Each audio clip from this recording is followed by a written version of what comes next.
The next video is the next installment for the world's greatest ghost and up to children from beyond the grave. When the noise becomes too loud in Edna Rugglas's home, she shouts out, "Children, please play more quietly." It always works.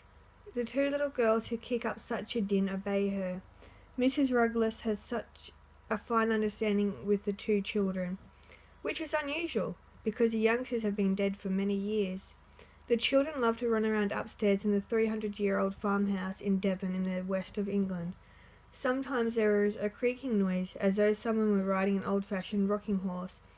But Mrs. Rugglas said, "There's nothing frightening or creepy about them.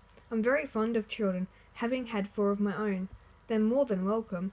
The noise doesn't usually bother me, but one afternoon I heard them run out of the bedroom and start jumping around on the landing. I went into the hall and shouted up to them to stop, and they did." Of course, in their day children were taught to be obedient. Mrs. Rugglas and her husband Bill, a retired engineer, discovered the ghosts when they moved to the village of Farway. The noises from the bedroom began immediately. Their pet cat and dog refused to go anywhere near the room.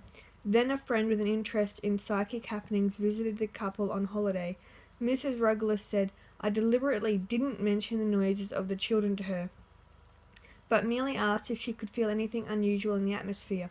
She told me that the spirits of 2 girls aged about 4 or 5 were active in the house and that their names began with an E and an A. The psychic visitor said that she thought the girls were friends rather than sisters. One wore fine clothes, the other not so good clothes."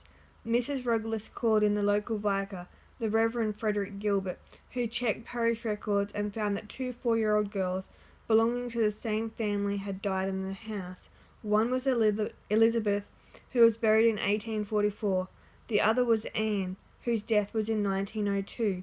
Mr. Gilbert said, "It is quite possible that these children were so happy in this house that they have been reluctant to leave.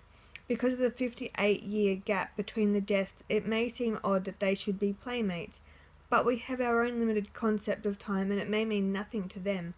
Mr. Rugglas said, "I was most disturbed at first, but my attitude now is that we're lucky to have such pleasant little spirits about the place." And that ends that installment for the world's greatest ghosts.